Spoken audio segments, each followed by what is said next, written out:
Hello नमस्ते everyone. NCERT की हमारी सीरीज़ में आज हमारा चैप्टर होने वाला है चैप्टर 11, जिसका कि नाम है इमारतें, चित्र और किताबें। इमारतें, चित्र और किताबें। पिछली वीडियो में हमने बात करी थी चैप्टर 10 के बारे में। उसमें हमने देखा नए साम्राज्य और राज्य। हमने समुद्रगुप्त के बारे में देखा। हमने देखा वो एक संगीतज्ञ राजा भी थे, युद्ध लड़ने के साथ साथ वो संगीतज्ञ भी थे। और हमने देखा हर्षवर्धन के बारे में। हमने देखा कि उनके बारे में हमें इन्फॉर्मेशन उनकी प्रशस्तियों से मिलती है, जो उनके दरबारी कवि वगैरह लिखते थे।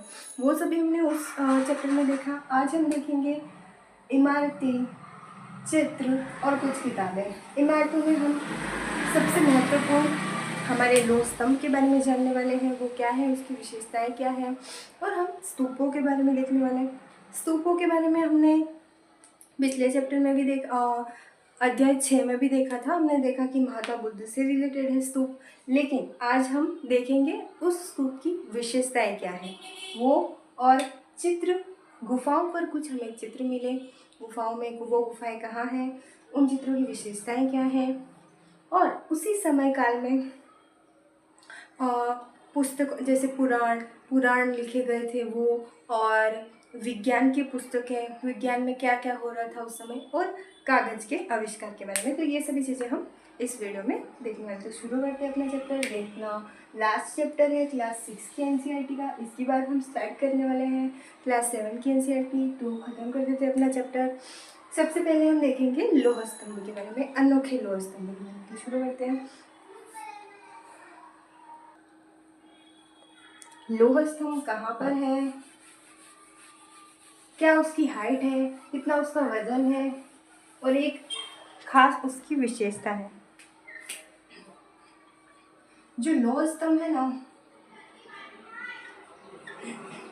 उसकी एक खास विशेषता ये है कि लोगों ने उस समय में, आज से इसका समय क्या है, 1500 वर्ष पूर्व, 1500 वर्ष पूर्व यानी 5वीं सदी में, उस समय लोगों ने ऐसा लोहा बना दिया था अपने भारत के लोगों ने कि हम देखते हैं आजकल लोहे की कोई भी चीज़ होती है तो उसमें जंग लग जाता है, लेकिन इस लोह स्तंभ में अभी तक जंग नहीं लगा। कितना बड़ा है ये देखेंगे कि भाई लोह स्तंभ, इसकी हाइट देख लेते हैं। ऊंचाई 7.2 मीटर है और इसका वजन है 3 टन। अब 1 टन यानी ही 1000 होता है, और ये 3 टन का है। 1 टन हम लेंगे तो 1000, 3000 किलो का है। इतना भारी उस समय लोगों ने बना दिया था। और इसमें एक चीज़ लिखी हुई मिलती है हमें, वो है, पहले हम इसकी विशेषता देख लेते हैं। विशेषता, वर्तमान समय तक इसमें जंग नहीं लगा है। वर्तमान समय तक जंग नहीं लगा, ये इसकी अनोखी विशेषता है जो याद रखने लायक है। इसका वजन, इसकी ऊंचाई, इसका समयकाल, और इसके बारे में ये सब इंफॉर्मेशन कहाँ से मिली, इसके ऊपर लिखा हुआ है, अभिलेख जैसे खुदाया हुआ है। और ये किसने बनवाया, तो इस पर हमें चंद्र नामक राजा का नाम मिलता है। चंद्र नाम उल्लेखित है। अब चंद्र नाम उल्लेखित है तो कोई भी हो सकता है। अभी चंद्रगुप्त मौर्य भी थे, चंद्रगुप्त प्रथम भी थे, गुप्त शासक, मौर्य शासक भी थे, और चंद्रगुप्त द्वितीय भी थे। तो कैसे पता लगाए कि भाई ये कौन है, तो हम समय काल से पता लगाएंगे। 1500 वर्ष पूर्व यानी 5वीं सदी, 500 ईस्वी के आसपास। हमारे जो चंद्रगुप्त थे वो तो मौर्य शासक थे, वो तो 300 ईस्वी पूर्व थे। 0 से इधर 500 ईस्वी आ गए हम। और चंद्रगुप्त तो यहाँ थे 300 ईस्वी ईसा से पहले, ये तो हो ही नहीं सकते मौर्य शासक। अब आएंगे गुप्त शासक। तो गुप्त में चंद्रगुप्त प्रथम भी है और चंद्रगुप्त द्वितीय भी है। तो चंद्रगुप्त जो प्रथम है ना, गुप्त वंश जब शुरू हुआ श्रीगुप्त के बाद, तो चंद्रगुप्त प्रथम 240 के आसपास थे, तो वो भी नहीं है। जो हमारे चंद्रगुप्त द्वितीय है ना, चंद्रगुप्त द्वितीय, ये थे 500 ईस्वी के आसपास। तो अनुमान लगाया गया कि भाई ये इन्होंने बनवाया। किसने बनवाया? चंद्रगुप्त द्वितीय ने। ठीक है, हम हिस्ट्री को, एनसीईआरटी को पढ़ते हैं इसलिए कि भाई ये सब चीज़ें हमें समझ में आ जाए कि भाई मौर्य कब थे, ईस्वी के पहले थे, गुप्त बाद में थे, धीरे धीरे चीज़ें कनेक्ट हो जाएं। इसलिए पिछले चैप्टर्स में पढ़ा हमने, तो हमें समझ में आया कि भाई मौर्य पहले थी, हमने मौर्य शासकों के बारे में भी देखा।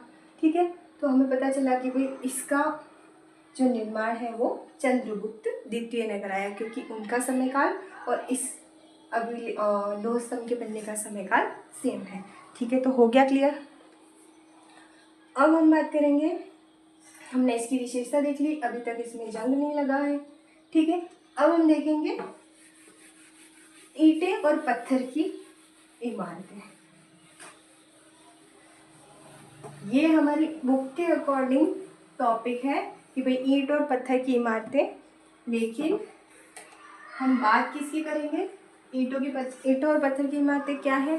स्तूप है और कुछ मंदिर हैं जो हमें मिले हैं। तो ईंट और पत्थर की इमारतें और पत्थर की इमारतें।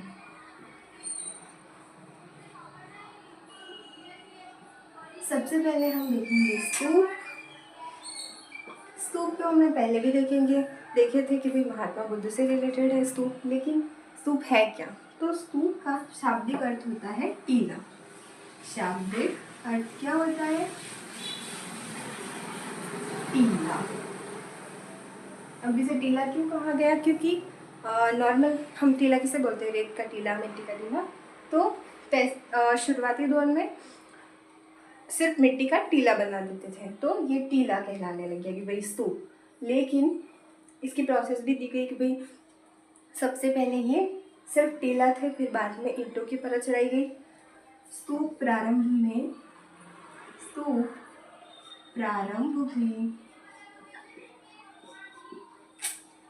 मिट्टी का टीला थे,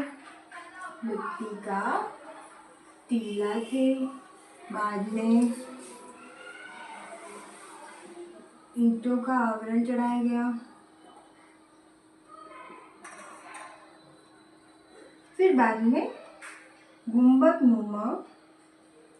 क्या होता है? गुंबद पत्थर का आवरण। इस तरीके से डेवलपमेंट हुआ स्तूपों में। अब ये इस तरीके से ऐसे करके ऐसे होते थे गुंबदनुमा ये स्तूप। ठीक है, तो स्तूप प्रारंभ में सिर्फ मिट्टी का टीला थे, बाद में इस तरीके से इनमें डेवलपमेंट हुआ। अब हम देखेंगे, ये तो स्तूप का अर्थ हुआ और हमने देखा कि भाई स्तूप पहले क्या क्या थे और बाद में कैसे बने। अब हम देखेंगे स्तूप में और क्या चीज़ें होती है। जैसे इसके ये जो जगह है ना, यहाँ पर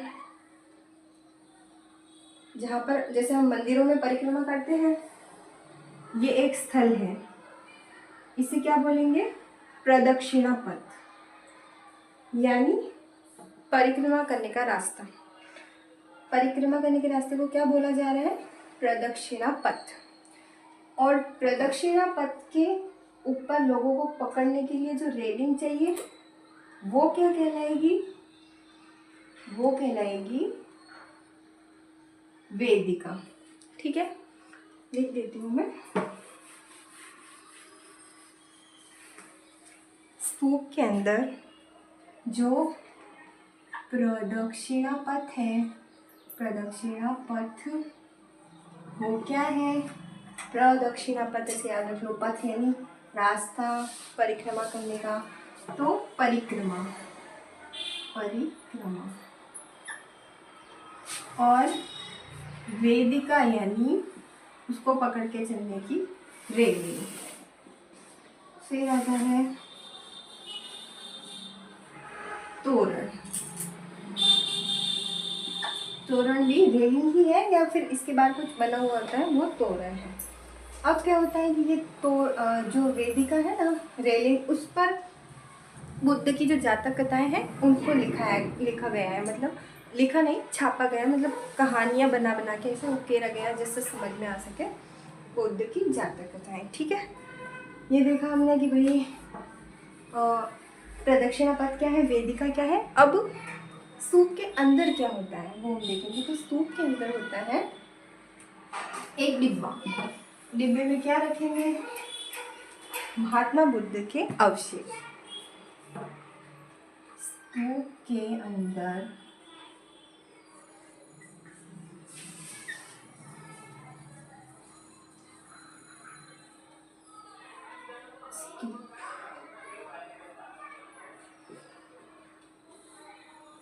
महात्मा बुद्ध के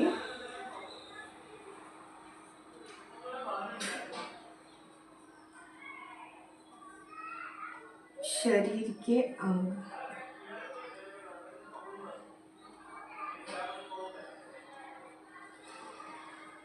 जैसे दांत, अस्थियां या फिर उनके द्वारा प्रयोग में ली गई कोई भी वस्तु, प्रयोग में ली गई वस्तु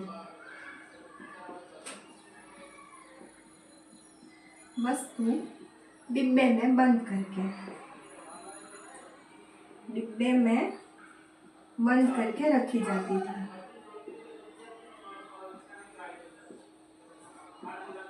अब स्तूप को पूरा जान लिया हमने कि भाई स्तूप क्या है, स्तूप के अंदर क्या रखा जाता था, उसके जो बाहर प्रदक्षिणा पथ है उसे क्या बोला जाता था, और रेलिंग को वेदिका बोला जाता था, और उसके अंदर एक डिब्बा रखा जाता था जिसमें अवशेष रखे जाते थे। ठीक है, तो स्तूप हुआ हमारा कंप्लीट। एक और चीज़ है, ये जो पूरी प्रोसेस है ये रखा जाता था, उस डिब्बे में जो चीज़ रखी जाती थी उसको धातु मंजूषा बोलते थे।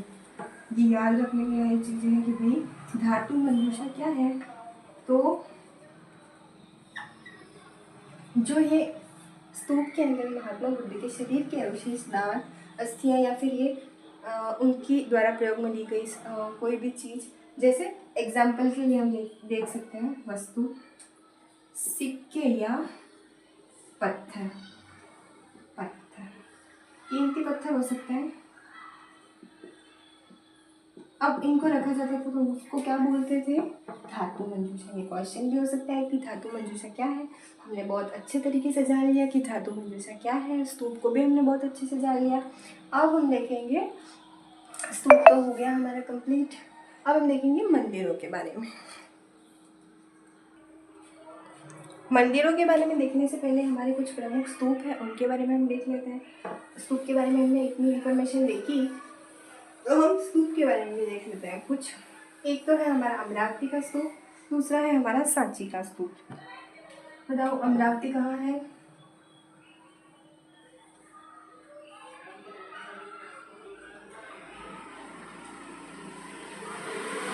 अमरावती है आंध्र प्रदेश में। अब वहाँ पर जो स्तूप है उसका समयकाल है 2000 वर्ष पूर्व। यहाँ स्तूप था 2000 वर्ष पूर्व। इस पर शिलाखंडों पर, जो पत्थर होते हैं स्तूप के बाहर, वहाँ उस पर चित्रकारी की गई है।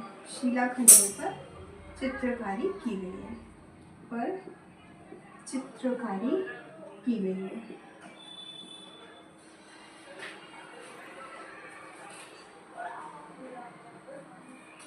ठीक है, ये इसकी विशेषता हो गई। दूसरा है हमारा सांची स्तूप।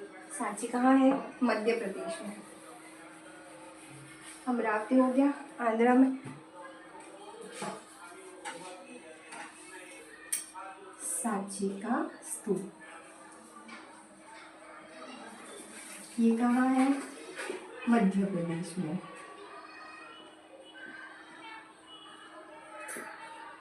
ठीक है, अब सांची का जो स्तूप है उसका फोटो दिया गया है, किस तरीके का है वो। स्तूप तो सब होते वैसे ही है, लेकिन बाहर से हैशटैग की शेप में उसका बना हुआ है ऐसा फोटो, इस तरीके से।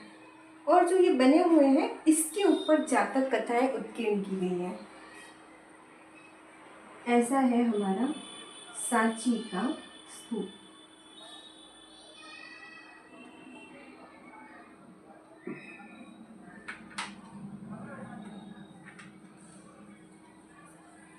इस तरीके का है अपना सांची का स्तूप। ठीक है, इसके बाद हम देखेंगे कि भाई इसका समय काल, तो इसमें ऐसा बताया गया है कि सम्राट अशोक के समय की ईंटों का इसमें प्रयोग किया गया है। सम्राट अशोक के समय की ईंटों का प्रयोग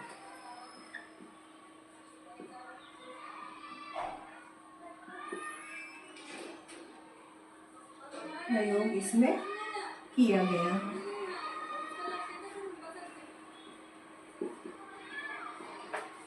ठीक है, तो हमने दो स्तूपों के बारे में देख लिया। अब सम्राट अशोक कब, मौर्य काल में।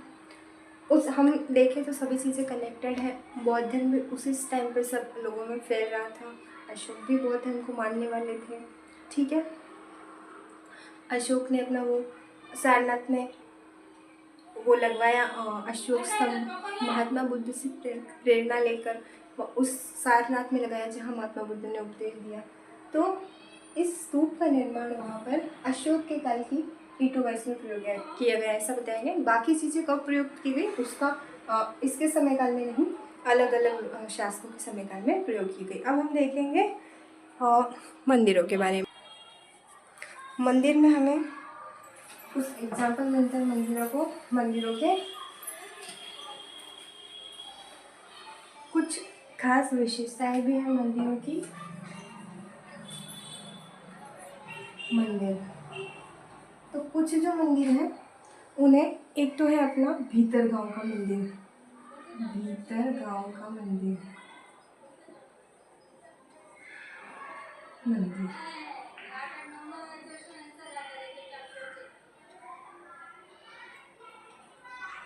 भीतर गांव का आरंभिक मंदिर। ये तो नॉर्मल मंदिर है, लेकिन एक जो महाबलीपुरम का मंदिर है उसमें ऐसा हुआ कि जो नॉर्मल मंदिर थे उनको तो ईंटों से नीचे से हम बनाना स्टार्ट करते, ईंटें लगाते लगाते मंदिर बन जाएगा। लेकिन उसमें क्या हुआ, एक ही पहाड़ी को काट के पूरा मंदिर बना दिया जाता है। जैसे ये पहाड़ी है, इसको काटते काटते आएंगे ये लोग और मंदिर बना देंगे। ठीक है, वो है एकाश्म मंदिर। उसे क्या बोलेंगे, महाबलीपुरम का एकाश्म मंदिर, महाबलीपुरम का एकाश्म मंदिर।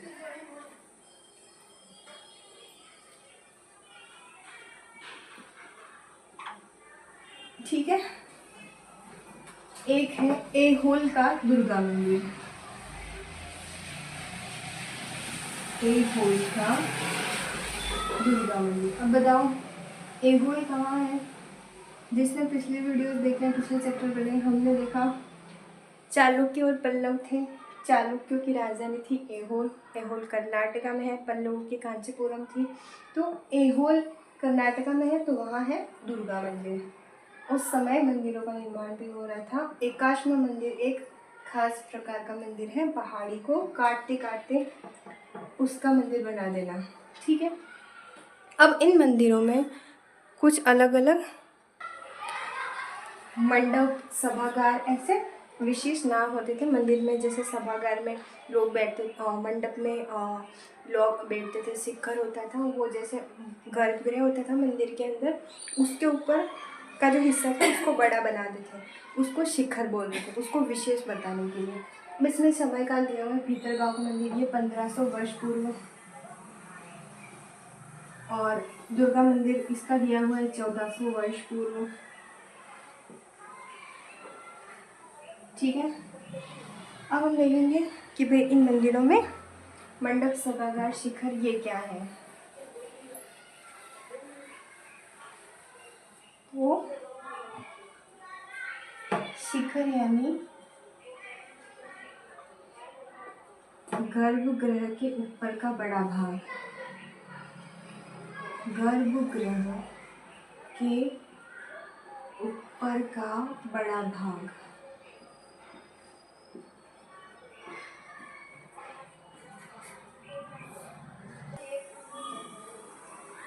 शिखर यानी कि गर्भगृह। जैसे क्या हो गया,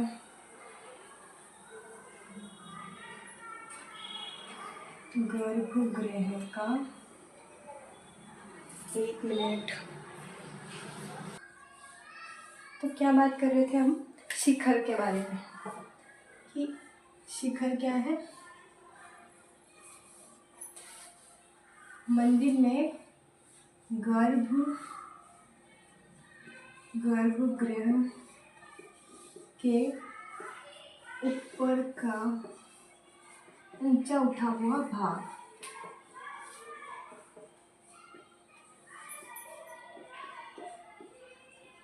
ये क्या है, शिखर। अब मंडप क्या है, मंडप यानी सभागार, जहाँ पे लोग इकट्ठे हो सकते हैं।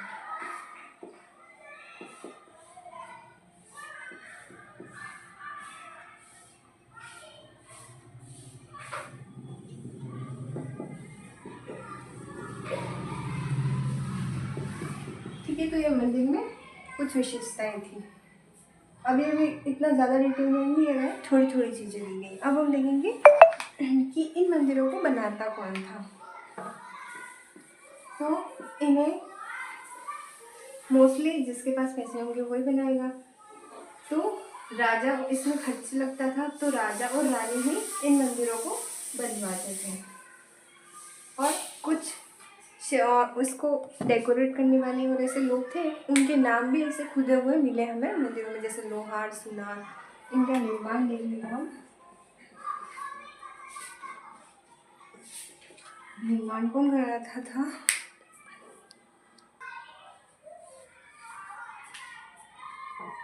राजा और रानी। जैसे इसमें प्रोसेस होती थी कि भाई शिलाखंडों को उठाकर ले जाना, फिर उन्हें खड़ा करना, ऐसे बहुत सारे काम तो अलग अलग लोग करते थे। और हमें इसमें इन मंदिरों की और उत्कीर्ण कलाकृतियों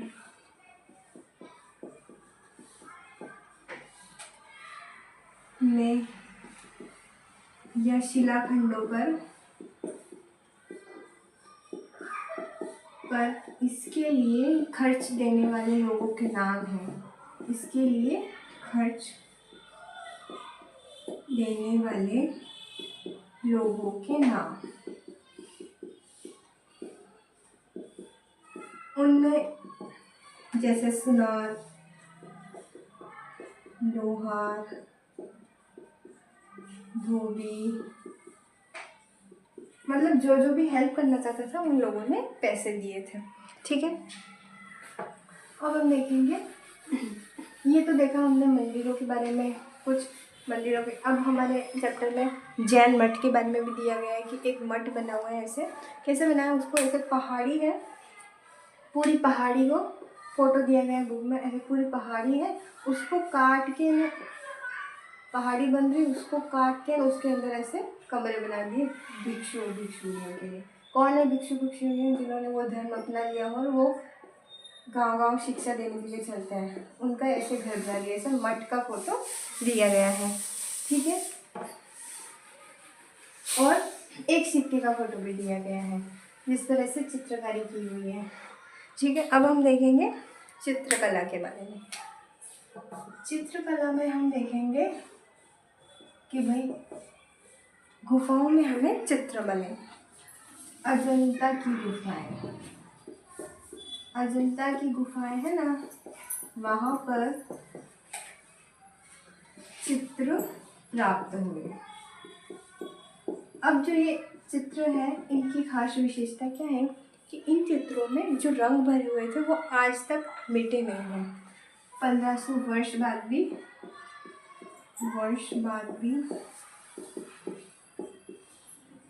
रंग मिटे नहीं हैं। और ये रंग किससे बने थे, तो ये रंग नॉर्मल पौधों और खनिजों से बनाए थे हम लोगों ने। ये विशेष बात है, पौधों और खनिजों से बने रंग। कई जो से भरे रंग। ठीक है, ये तो हो गई अपनी चित्रकला। अब हम देखेंगे पुस्तकें। तो यही समय काल था, उस समय पुस्तकें कौन कौन सी पुस्तकें लिखी थी। तो तमिल पुस्तकों के बारे में आया है बुक में। तो पुस्तकों में हम देखेंगे महाकाव्य है, तमिल महाकाव्य।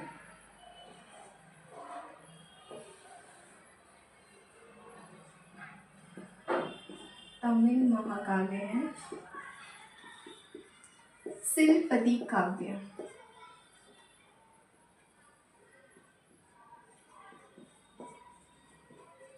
अब इस महाकाव्य के रचनाकार कौन है?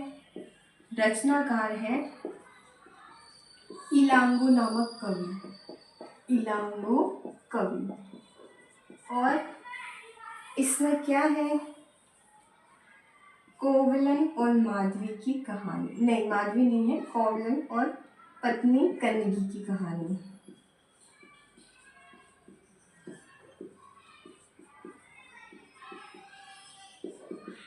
इस महाकाव्य में क्या होता है? ये कोवलन होता है, वो अपनी पत्नी की ऐसे उपेक्षा करता है, उसको कुछ समझता ही नहीं है। फिर क्या होता है कि ये इसने हमें एक इन्फॉर्मेशन मिलती है कि ये पांड्य शासकों के काल में थे। ये महाकाव्य पांड्य शासकों के काल में। ऐसा कैसे पता चला? अपनी पत्नी कन्नगी की उपेक्षा करता है, उसका तिरस्कार करता है और एक दूसरी स्त्री से प्रेम करने लग जाता है। फिर ये लोग, उसमें इतना ही दिया गया, फिर ये लोग वहाँ से छोड़ के चले जाते हैं, फिर दूसरी जगह चले जाते हैं। पांड्य शासक होते हैं वहाँ पर इस पर जोहरी द्वारा चोरी का इल्ज़ाम लगा दिया जाता है। फिर ये कोवलन मर जाता है और ये पूरे शहर का ऐसे विनाश कर देती है। ऐसा कुछ दिया गया है इस महाकाव्य में। ठीक है, इसके बाद आता है मणिखेंद्रई। तो ये याद रखना है कि भाई इसके रचनाकार कौन है, उसमें क्या है। मणिखेंद्रई, इसके रचनाकार कौन है? सतनार। इसमें क्या है? कोवलन और माधवी की बेटी की कहानी।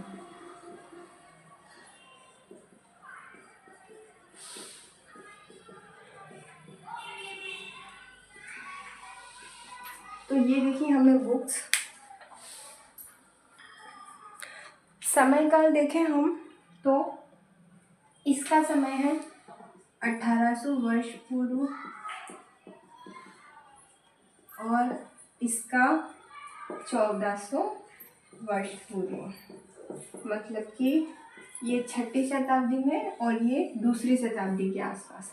ठीक है, अब हम देखेंगे, ये तो हमारी पुस्तकें होगी। अब हम देखेंगे हमारे पुराण के बारे में।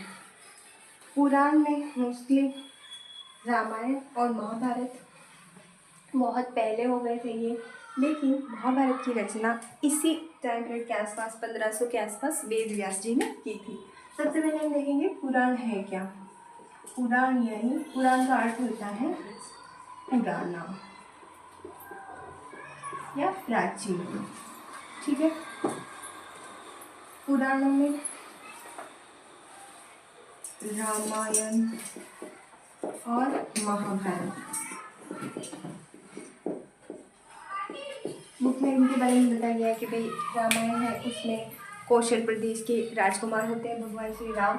कौशल प्रदेश का क्यों बताया? वो तो अयोध्या के थे नहीं, लेकिन उनकी माता कौशल्या कौशल राज्य की थी और कौशल प्रदेश में अयोध्या आता था उस समय। तो रामायण के बारे में बताया गया कि भाई उसमें भगवान श्री राम की कहानी है, सीता जी के साथ वनवास है। जिसको रामायण पता है उसको वो स्टोरी देखते ही समझ में आ जाएगी। और महाभारत में ऐसा बताया कि भाई कौरवों और पांडवों का युद्ध है और इसकी रचना ये बहुत पहले हो गई थी, लेकिन इसकी रचना 1500 ईस्वी वर्ष पूर्व किन्होंने की? वेद व्यास जी ने। वेद व्यास ने। और इसकी रचना वाल्मीकि जी ने। भगवद गीता भी है जो महाभारत का ही अंश है। भगवान श्री कृष्ण ने अर्जुन को जो उपदेश दिया था। तो पुराणों के बारे में थोड़ा सा बताया गया कि भाई इस समय काल में पुराणों की भी लिखित में रचना हुई थी। ठीक है, अब हम देखेंगे विज्ञान की पुस्तकें। तो विज्ञान में क्या हो रहा था उस समय, तो विज्ञान की पुस्तकें, इसमें हम देखेंगे आर्यभट्ट ने लिखा आर्यभट्टीय,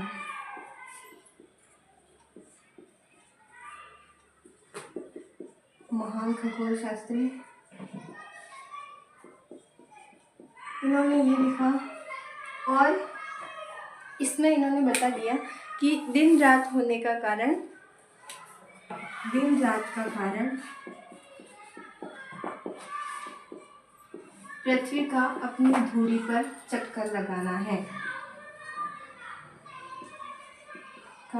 अपनी धुरी पर चक्कर लगाना है।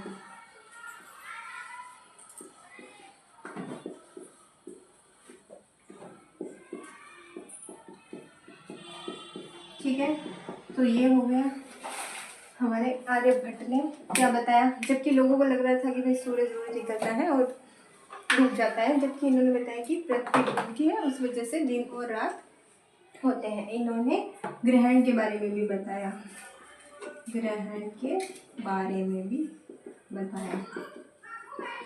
और क्या बताया इन्होंने, वृत्त की परिधि का सूत्र।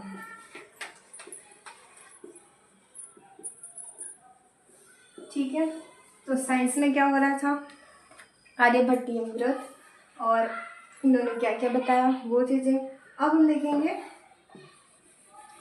कि आयुर्वेद प्राचीन भारत की देन है। आयुर्वेद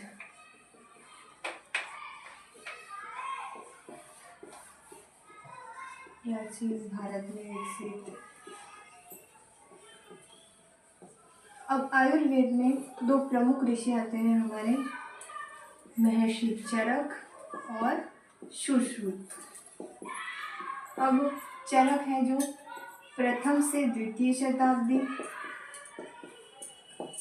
और हमारे सुश्रुत है वो चौथी शताब्दी।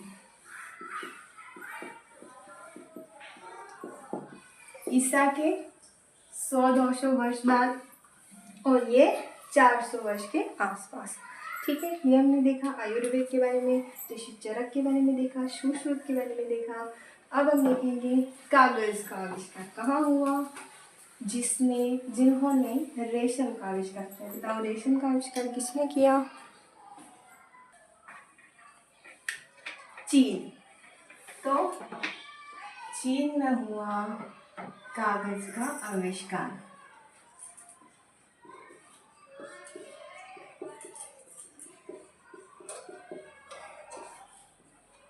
चीन में आज से 1900 वर्ष पूर्व, प्रथम शताब्दी के आसपास, लून नामक व्यक्ति था, उसने किया। उसने क्या किया, ऐसे पेड़ों के छाल, रेशम, पेड़ पौधों के रेशे, उनको मिला के ऐसे लुगदी बना दी पानी की, फिर उसको सुखा दिया और फिर वो कागज बन गया। ठीक है, अब इन्होंने क्या किया, बहुत होशियार, ये रेशम को भी किसी को बताया नहीं था, कागज की जो आविष्कार किया उसको बहुत सालों तक किसी को बताया नहीं था। फिर 1400 वर्ष पूर्व ये पहुंचा कोरिया में, पता चला। फिर बाद में 1800 वर्ष पहले बगदाद में पता चल गया था, और वहाँ से इस जगह से हमारे इंडिया में इंफॉर्मेशन आई, हमें भी यहाँ तक, यहीं से हमारे पास पहुँचा। ठीक है, आज का हमारा चैप्टर हुआ ख़त्म। हमने देखा स्तूपों के बारे में, हमने लोह स्तंभ के बारे में देखा, हमने किताबें देखी, साइंस में क्या हो रहा था वो देखा, हमने पुराणों के बारे में देखा, हमने कागज़ के आविष्कार के बारे में देखा। यही हमारा चैप्टर होता ख़त्म। हमारी क्लास 6 की एनसीईआरटी हिस्ट्री हो चुकी है ख़त्म। अब हम बात करेंगे, स्टार्ट करेंगे क्लास 7 की एनसीईआरटी के बारे में। तब तक के लिए bye bye. If you like the video please press the like button. Thank you.